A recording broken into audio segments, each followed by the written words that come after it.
ರಾಜ್ಯದಲ್ಲಿ ದ್ವೇಷ ರಾಜಕಾರಣ ಆರಂಭವಾಯ್ತಾ ಅನ್ನೋ ಪ್ರಶ್ನೆ ಇದೀಗ ಮನೆಯ ಮಾಡ್ತಾ ಇದೆ. ಕಾರಣ ಎಚ್.ಡಿ. ಕುಮಾರಸ್ವಾಮಿ ಮತ್ತು ಯಡಿಯೂರಪ್ಪನವರ ವಿರುದ್ಧ ಹಳೆ ಕೇಸ್ಗಳೇನಿತ್ತು ಅದನ್ನ ಓಪನ್ ಮಾಡೋದಕ್ಕೆ ಸರ್ಕಾರ ಮುಂದಾದಂತೆ ಕಾಣಿಸ್ತಾ ಇದೆ. ಯಾವ ಹಳೆ ಕೇಸ್ಗಳು ಅನ್ನೋದಕ್ಕೆ ಸಂಬಂಧಪಟ್ಟ ಹಾಗೆ ಸಂಪೂರ್ಣ ವಿವರ ಇದೆ. ಇಲ್ಲಿ ಮೈನಿಂಗ್ಗೆ ಲೈಸೆನ್ಸ್ ಕೊಟ್ಟಂತಹ ಎಚ್.ಡಿ. ಕುಮಾರಸ್ವಾಮಿ ಅವರ ವಿರುದ್ಧ ಈಗ ಎರಡನೇ ಪತ್ರವನ್ನ ರಾಜ್ಯಪಾಲರಿಗೆ ಬರೆದಿದ್ದಾರೆ.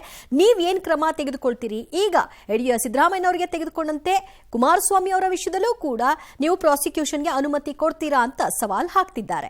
ಆ ಬಗ್ಗೆ ವರದಿ ಇದೆ, ನೋಡ್ಕೊಂಡು ಬನ್ನಿ. ರಾಜ್ಯದಲ್ಲಿ ಶುರುವಾಯ್ತಾ ದ್ವೇಷ ರಾಜಕಾರಣ? ಎಚ್ಡಿಕೆಗೆ ಮೈನಿಂಗ್ ಲೈಸೆನ್ಸ್ ಕಂಟಕನ? ಬಿಎಸ್ವೈಗೆ ಪೋಕ್ಸೋ ಕೇಸಲ್ಲಿ ಖೆಡ್ಡಾನ? ಹೌದು, ರಾಜ್ಯ ರಾಜಕೀಯದಲ್ಲಿ ದ್ವೇಷ ರಾಜಕಾರಣದ ಕಿಡಿ ಹೊತ್ತಿದೆ. ಮುಖ್ಯಮಂತ್ರಿ ಸಿದ್ದರಾಮಯ್ಯ ವಿರುದ್ಧ ರಾಜ್ಯಪಾಲರು ಪ್ರಾಸಿಕ್ಯೂಷನ್ಗೆ ಅನುಮತಿ ಕೊಟ್ಟ ಬೆನ್ನಲ್ಲೇ ವಿಪಕ್ಷಗಳ ನಾಯಕರ ವಿರುದ್ಧ ಸರ್ಕಾರ ಪ್ರತ್ಯಾಸ್ತ್ರ ಪ್ರಯೋಗಕ್ಕೆ ಮುಂದಾಗಿದೆ. ಅದರಲ್ಲೂ ಮಾಜಿ ಮುಖ್ಯಮಂತ್ರಿಗಳಾದ ಕುಮಾರಸ್ವಾಮಿ ಹಾಗೂ ಯಡಿಯೂರಪ್ಪ ವಿರುದ್ಧದ ಹಳೆಯ ಕೇಸ್ಗಳನ್ನ ಕೆದಕಲು ಮುಂದಾಗಿದೆ. ಈ ಹಿಂದೆ ಅಂದ್ರೆ 2007ರಲ್ಲಿ ಕುಮಾರಸ್ವಾಮಿ ಸಿಎಂ ಆಗಿದ್ದಾಗ ಬಳ್ಳಾರಿಯ ಸಂಡೂರಿನ ಸಾಯಿ ವೆಂಕಟೇಶ್ವರ ಮಿನರಲ್ಸ್ ಎಸ್ಎಸ್ವಿಎಂ ಕಂಪನಿಗೆ ಗಣಿಗುತ್ತಿಗೆ ಮಂಜೂರು ಮಾಡಲು ನೀತಿ ನಿಯಮ ಉಲ್ಲಂಘಿಸಿರುವಂತಹ ಬಗ್ಗೆ ಲೋಕಾಯುಕ್ತ ಎಸ್ಐಟಿ ಪ್ರಸ್ತಾಪ ಮಾಡಿದೆ. ಎಚ್ಡಿಕೆ ವಿರುದ್ಧ ಚಾರ್ಜ್ ಶೀಟ್ ಸಲ್ಲಿಕೆಗೆ ಎರಡನೆಯ ಬಾರಿಗೆ ರಾಜ್ಯಪಾಲರನ್ನ ಎಸ್ಐಟಿ ಕೋರಿದೆ. ಎಚ್ಡಿಕೆಗೆ ಮೈನಿಂಗ್ ಲೈಸೆನ್ಸ್ ಸಂಕಷ್ಟನ? 2007ರಲ್ಲಿ ಎಚ್ಡಿಕೆ ಸಿಎಂ ಆಗಿದ್ದಾಗ ಮೈನಿಂಗ್ ಲೈಸೆನ್ಸ್, ಎಸ್ಎಸ್ವಿಎಂ ಕಂಪನಿಗೆ 550 ಎಕರೆ ಗಣಿ ಗುತ್ತಿಗೆ ಮಂಜೂರು. 2011ರಲ್ಲಿ ನ್ಯಾಯಮೂರ್ತಿ ಸಂತೋಷ್ ಹೆಗಡೆ ವರದಿಯಲ್ಲಿ ಉಲ್ಲೇಖ. ನ್ಯಾಯಮೂರ್ತಿ ಸಂತೋಷ್ ಹೆಗಡೆ ವರದಿ ಆಧರಿಸಿ ಲೋಕಾಯುಕ್ತ ಎಸ್ಐಟಿ ತನಿಖೆ. ಈ ಹಿಂದೆ ಚಾರ್ಜ್ ಶೀಟ್ ಸಲ್ಲಿಕೆಗೆ ಅನುಮತಿ ಕೋರಿಕೆ. 2023ರಲ್ಲಿ ಪತ್ರ ಬರೆದಿದ್ದ ಲೋಕಾಯುಕ್ತ ಎಸ್ಐಟಿ ಮುಖ್ಯಸ್ಥ ಚಂದ್ರಶೇಖರ್ ಭ್ರಷ್ಟಾಚಾರ ನಿಯಂತ್ರಣ ಕಾಯ್ದೆ, ಗಣಿ ಕಾಯ್ದೆ ಅಡಿ ಚಾರ್ಜ್ ಶೀಟ್ಗೆ ಕೋರಿಕೆ.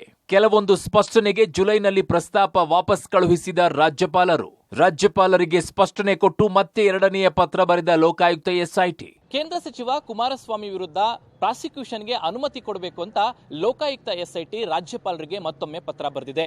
ಕಳೆದ ನವೆಂಬರ್ನಲ್ಲಿ ರಾಜ್ಯಪಾಲರಿಗೆ ಪ್ರಾಸಿಕ್ಯೂಷನ್ಗೆ ಅನುಮತಿ ಕೊಡಬೇಕು ಅಂತ ಪತ್ರ ಬರೆದಿತ್ತು. ರಾಜ್ಯಪಾಲರು ಕೆಲವೊಂದು ವಿವರಣೆಗಳನ್ನ ಕೇಳಿದ್ರು. ಈಗ ರಾಜ್ಯಪಾಲರ ವಿವರಣೆಗೆ ಎಸ್ಐಟಿ ವಿವರಣೆಗಳನ್ನ ಕೊಟ್ಟಿದ್ದು ಪ್ರಾಸಿಕ್ಯೂಷನ್ಗೆ ಅನುಮತಿ ಕೊಡಬೇಕು ಅಂತ ಮನವಿ ಮಾಡಿದೆ. ರಾಜ್ಯಪಾಲರು ಕುಮಾರಸ್ವಾಮಿ ಅವರ ವಿರುದ್ಧ ಪ್ರಾಸಿಕ್ಯೂಷನ್ಗೆ ಅನುಮತಿ ಕೊಡ್ತಾರಾ? ಕಾದ್ ನೋಡಬೇಕು. ಇನ್ನು ಲೋಕಾಯುಕ್ತ ಎಸ್ಐಟಿ ಬರೆದ ಪತ್ರಕ್ಕೆ ಉತ್ತರ ನೀಡಲು ಡಿಸಿಎಂ ಡಿಕೆ ಶಿವಕುಮಾರ್ ನಿರಾಕರಿಸಿದ್ದಾರೆ. ಆದರೆ ಸಿಎಂ ಕಾನೂನು ಸಲಹೆಗಾರ ಹಾಗೂ ಶಾಸಕ ಪೊನ್ನಣ್ಣ ಕುಮಾರಸ್ವಾಮಿ ವಿರುದ್ಧ ಗಂಭೀರ ಆರೋಪಗಳಿವೆ. ಚಾರ್ಜ್ ಶೀಟ್ನಲ್ಲಿ ಹೆಸರಿರೋ ಕೇಂದ್ರ ಸಚಿವರಾಗಿ ಮುಂದುವರಿಯಬಹುದಾ ಅಂತ ಪ್ರಶ್ನೆ ಮಾಡಿದ್ದಾರೆ. ನನಗೆ ಗೊತ್ತಿಲ್ಲಮ್ಮ, ನಾನು ರಾಜ್ಯಪಾಲರಿಗೂ ಸ್ಪೋಕ್ಸ್ಮನ್ ಅಲ್ಲ, ಲೋಕಾಯುಕ್ತಗೂ ಸ್ಪೋಕ್ಸ್ಮನ್ ಅಲ್ಲ. ನಾನೆಲ್ಲರೂ ಕಾಂಗ್ರೆಸ್ ಪಾರ್ಟಿ ಸ್ಪೋಕ್ಸ್ಮನ್.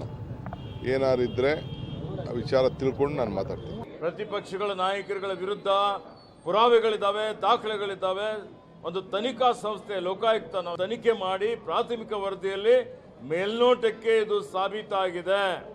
ಇದು ಪ್ರಮ ಫೆಸಿ, ಇದರಲ್ಲಿ ದಾಖಲೆಗಳಿದ್ದಾವೆ ಅನ್ನುವಂಥ ಮಾತನ್ನು ಹೇಳಿದ್ರು. ಇಲ್ಲಿವರೆಗೂ ಅವರಿಗೆ ಪ್ರಾಸಿಕ್ಯೂಷನ್ ಮಾಡಲಿಕ್ಕೆ ಅನುಮತಿ ಕೊಡದೇ ಇರತಕ್ಕಂಥದ್ದು ಇದು ಪಕ್ಷಪಾತಿ ಧೋರಣೆ. ಮೈನಿಂಗ್ ದುರ್ವ್ಯವಹಾರ ಆಗಿದೆ, ಗಂಭೀರ ಆರೋಪಗಳಿದೆ. ದಯವಿಟ್ಟು ಸ್ಪೆಷಲ್ ಇನ್ವೆಸ್ಟಿಗೇಷನ್ ಟೀಮ್ ಅನ್ನ ರಚಿಸಿ ತನಿಖೆಗೆ ಒಳಗೊಳಿಸಿ ಅಂತ ಹೇಳಿದ್ದಾರೆ. That is the order in 2017.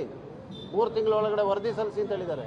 ಎಸ್ಐಟಿಯನ್ನು Lokayukta ಮಾಡಿದ್ದಾರೆ. ಲೋಕಾಯುಕ್ತ ಪೊಲೀಸ್ನಲ್ಲಿ ಒಬ್ಬ IG rank officer is heading the SIT. ಅವರು ತನಿಖೆ ಮಾಡಿ ಇವ್ರ ಮೇಲೆ ಚಾರ್ಜ್ ಶೀಟ್ ಹಾಕಿದ್ದಾರೆ. ಚಾರ್ಜ್ ಶೀಟ್ ಆಧಾರದ ಮೇಲೆ ನಮಗೆ ಅಭಿಯೋಜನೆ ಕೊಡಿ, ಸೆಕ್ಷನ್ 19 ಸ್ಯಾಂಕ್ಷನ್ ಕೊಡಿ ಅಂತ ಕೇಳಿದ್ದಾರೆ. ಅದನ್ನು ಕೊಟ್ಟಿಲ್ಲ ಇವರು ರಾಜ್ಯಪಾಲರು. ಇವರು ರಾಜ್ಯಪಾಲರು ಯಾಕೆ ಕೊಟ್ಟಿಲ್ಲ ಅಂತ ನಾನು ಹೇಳಕ್ಕಾಗೋದಿಲ್ಲ. ರಾಜ್ಯಪಾಲರು ಯಾಕೆ ಕೊಟ್ಟಿಲ್ಲ ನಿಮಗೆ ಗೊತ್ತಿದೆ. ಒಂದು ಕಡೆಗೆ ಕುಮಾರಸ್ವಾಮಿ ವಿರುದ್ಧ ಮೈನಿಂಗ್ ಲೈಸೆನ್ಸ್ ಅಸ್ತ್ರಕ್ಕೆ ಮುಂದಾಗಿರುವಂತಹ ಕಾಂಗ್ರೆಸ್, ಇನ್ನೊಂದು ಕಡೆಗೆ ಮಾಜಿ ಮುಖ್ಯಮಂತ್ರಿ ಯಡಿಯೂರಪ್ಪ ವಿರುದ್ಧ ಪೋಕ್ಸೋ ಕೇಸ್ ತಡೆಯಾಜ್ಞೆ ತೆರವಿಗೆ ಮುಂದಾಗಿದೆ. ಆಗಸ್ಟ್ 23ಕ್ಕೆ ದೆಹಲಿಗೆ ಸಿಎಂ ಸಿದ್ದರಾಮಯ್ಯ ಭೇಟಿ ಕೊಡುತ್ತಿದ್ದು, ವರಿಷ್ಠರ ಭೇಟಿಯ ಬಳಿಕ ತಡೆಯಾಜ್ಞೆ ತೆರವಿಗೆ ಮುಂದಾಗೋ ಸಾಧ್ಯತೆಗಳಿವೆ. ಮುಖ್ಯಮಂತ್ರಿ ಸಿದ್ದರಾಮಯ್ಯ ವಿರುದ್ಧ ಪ್ರಾಸಿಕ್ಯೂಷನ್ಗೆ ಅನುಮತಿ ಬೆನ್ನಲ್ಲೇ ಬಿಜೆಪಿ ನಾಯಕರಿಗೆ ಅಂತದ್ದೇ ಒಂದು ಕೌಂಟರ್ ಮಾಡಬೇಕು ಅನ್ನುವಂಥದ್ದು ಕಾಂಗ್ರೆಸ್ ಪಾಳೆಯದ ಲೆಕ್ಕಾಚಾರ ಆಗಿದೆ. ಆದರೆ ಯಾವ ವಿಚಾರವನ್ನು ಕೈಗೆತ್ತಿಕೊಳ್ಬೇಕು ಅಂದಾಗ ಸದ್ಯಕ್ಕೆ ಸರ್ಕಾರದ ಕಣ್ಣಿಗೆ ಕಾಣ್ತಾ ಇರುವಂಥದ್ದು ಯಡಿಯೂರಪ್ಪನವರ ಫೋಕ್ಸೋ ಪ್ರಕರಣದ ಸ್ಟೇ ವೆಕೇಟ್ ಮಾಡಿಸಲಿಕ್ಕೆ ಮಾಡಬಹುದಾದಂಥ ಪ್ರಯತ್ನ ಒಂದೇ ಅನ್ನುವಂಥ ಮಾತು ಕೂಡ ಕೇಳಿ ಬರ್ತಾ ಇದೆ. ಉಳಿದ ವಿಚಾರದಲ್ಲಿ ಸಾಕಷ್ಟು ತಡೆ ಆಗುತ್ತೆ, ಆದರೆ ಸದ್ಯಕ್ಕೆ ಇರುವಂಥದ್ದು ಅದೊಂದೇ, ಅದು ಸಾಧ್ಯನ ಅನ್ನುವಂಥ ಪ್ರಯತ್ನಕ್ಕೆ ಸರ್ಕಾರ ಮುಂದಾದಂತೆ ಕಾಣಿಸ್ತಾ ಇದೆ. ರಾಜ್ಯಪಾಲರ ವಿರುದ್ಧ ಕೈ ನಾಯಕರ ನಿಂದನೆ, ಕಾಂಗ್ರೆಸ್ ನಾಯಕರ ವಿರುದ್ಧ ಬಿಜೆಪಿ ಕೇಸ್. ಈ ಮಧ್ಯೆ ರಾಜ್ಯಪಾಲರ ವಿರುದ್ಧ ಕಾಂಗ್ರೆಸ್ ನಾಯಕರ ಅವಾಚ್ಯ ಶಬ್ದಗಳ ನಿಂದನೆಯ ವಿರುದ್ಧ ಬಿಜೆಪಿ ನಿಯೋಗ ದೂರನ್ನ ನೀಡಿದೆ. ರಾಜ್ಯಪಾಲರಿಗೆ ಚಪ್ಪಲಿಯಲ್ಲಿ ಏಟು, ಬಾಂಗ್ಲಾ ಪ್ರಧಾನಿ ಸ್ಥಿತಿಯ ಬಗ್ಗೆ ಬೆದರಿಕೆ, ಈ ಎಲ್ಲ ಹೇಳಿಕೆಯ ಹಿನ್ನೆಲೆಯಲ್ಲಿ ಗೂಂಡಾ ಕಾಯ್ದೆಯಡಿ ದೂರು ದಾಖಲಿಸಲು ಮನವಿಯನ್ನ ಸಲ್ಲಿಸಲಾಗಿದೆ. ರಾಜಭವನಕ್ಕೆ ನುಗ್ಗುತ್ತೇವೆ, ನಿಮ್ಮನ್ನು ಓಡಿಸ್ತೇವೆ, ಹಸೀನಾ ಅವರಿಗೆ ಬಂದ ಗತಿ ನಿಮಗೂ ಬರುತ್ತೆ ಅಂದ್ರೆ ಏನಿದು? ದಾಂಧಲೆ ಮಾಡ್ತಕ್ಕಂಥದ್ದು. ಏನ್ ಮಾಡ್ತಾ ಇದೆ ಪೊಲೀಸ್ ಡಿಪಾರ್ಟ್ಮೆಂಟ್? ಅವ್ರ ಮೇಲೆ ಗೂಂಡಾ ಕಾಯ್ದೆ ಅಡಿ ಕೇಸ್ ಹಾಕಿ ಇಷ್ಟೊತ್ತಿಗೆ ಅರೆಸ್ಟ್ ಆಗಬೇಕಾಗಿತ್ತು. ಕಾಂಗ್ರೆಸ್ನವರು ದಾಂಧಲೆ ಮಾಡಿ ಅದಕ್ಕೆ ಕಾರಣ ರಾಜಭವನ ಆಗತ್ತಾ? ರಾಜ್ಯಪಾಲರಾಗ್ತಾರ? ಪ್ರಜ್ಞೆ ಇದೆಯಾ ನಿಮಗೆ? ಜಮೀರ್ ಅಹಮದ್ ಅವರು ಮತ್ತೆ ಯಾಕೆ ಅವರ ಅರೆಸ್ಟ್ ಮಾಡಿಲ್ಲ? ನೀವು ಯಾಕೆ ಕೇಸ್ ಹಾಕಿಲ್ಲ?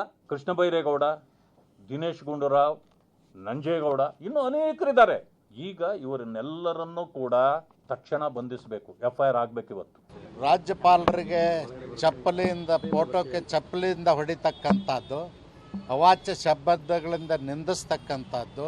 ಐವಾನ್ ಡಿಸೋಜಾ ಅಂತಕ್ಕಂಥ ಒಬ್ಬ ವಿಧಾನ ಪರಿಷತ್ತಿನ ಸದಸ್ಯ, ಬಾಂಗ್ಲಾದೇಶದ ಸ್ಥಿತಿ ನಿಮಗೂ ಬರ್ತದೆ, ರಾಜಭವನ ನುಗ್ಗಿ ರಾಜ್ಯಪಾಲರನ್ನ ಓಡಿಸ್ತೇವೆ ಅಂತಕ್ಕಂಥ ಮಾತನ್ನೇನು ಆಡಿದಾನ.